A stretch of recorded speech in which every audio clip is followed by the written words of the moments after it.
So we are here at the UVX station on Main Street in the center of Orem, and I wanted to tell you a little bit about the history of how UVX came to be.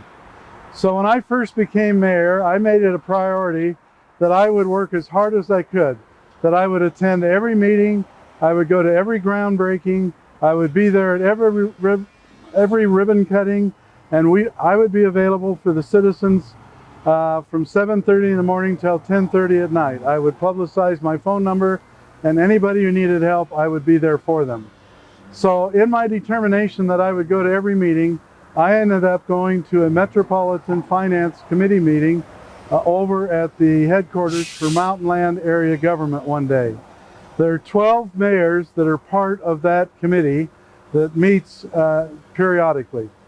When I attended that meeting, I noticed that no other mayor was there. I was the only one going to that meeting at noon that day.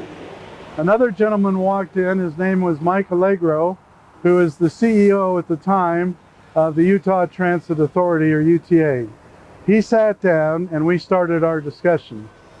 He told the committee, he said, "I'm sorry to mention this, but UTA is not going to be able to float a bond to help pay for the UVX BRT in Orem and Provo." He said, "We're getting too much attention on our finances and we're not going to be able to do it." Originally, Utah County was going to float a bond and they backed out of it.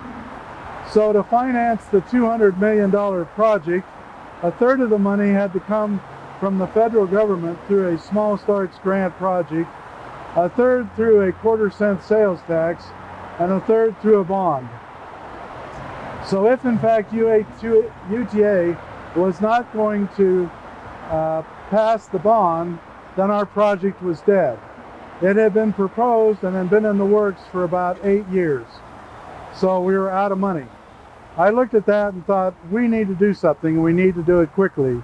So I called up Mayor Curtis of Provo, who's now Congressman Curtis, and requested that we have an emergency meeting the following Tuesday at the county offices for the commission.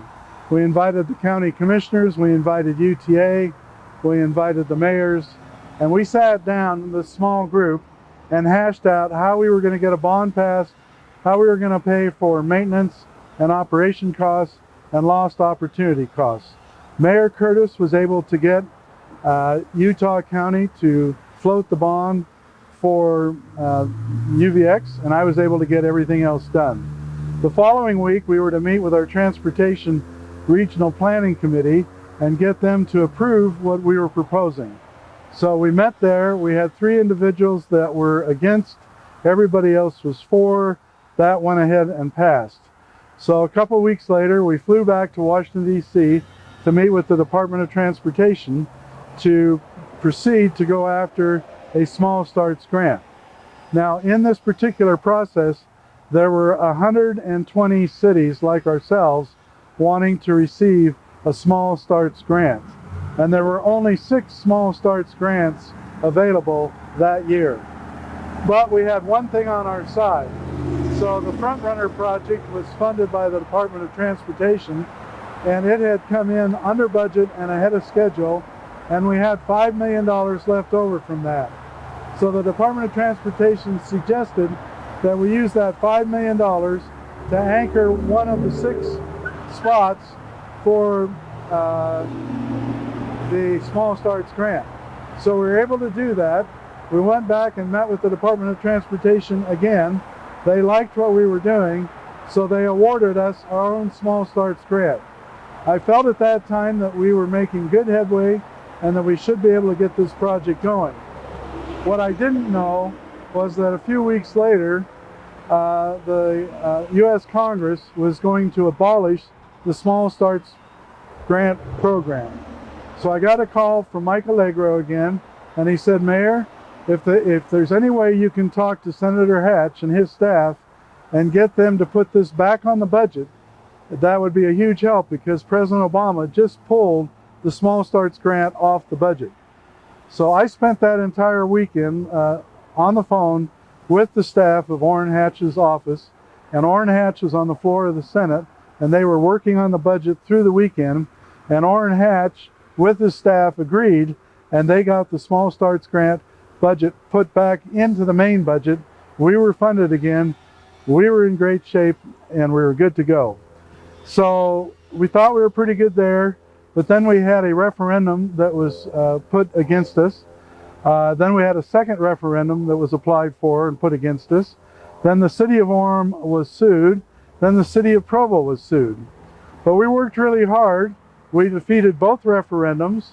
We won both lawsuits, and we were able to move forward. And what we learned is that if mass transit is frequent and if it's free, ridership goes up by double. So we worked hard to get free ridership on UVX. So UVU is paying for their students, BYU is paying for their students, and we have a federal grant paying for everybody else in the city. So we have free fare, it's frequent, and it's free. It's a $200 million project, and our buses are hybrid buses between electricity and natural gas. And we have one pulling up right behind us, and it does a great job. So right now, I would like to mention that the bus system before the pandemic was carrying 14,000 riders per day. Today, after the pandemic, it's carrying half that, 7,000 riders per day. We're keeping 2,000 cars per day off of University Parkway. We widened University Parkway, we re-landscaped it, we put in all brand new lights, all brand new stripes. It's beautiful, it's a great project, and it will be great for years to come. The interesting thing also in the end I'd like to mention is that by doing this, we eliminate traffic congestion and we lower air pollution. In fact, we have lowered air pollution by 3 million pounds of CO2 air pollution every year because of UVX. It's a great success. People enjoy riding it. I love riding it. We take the missionaries from the MTC over to the front runner. We take BYU students. We bring people in for BYU games. We take traffic off the road. It's a great help.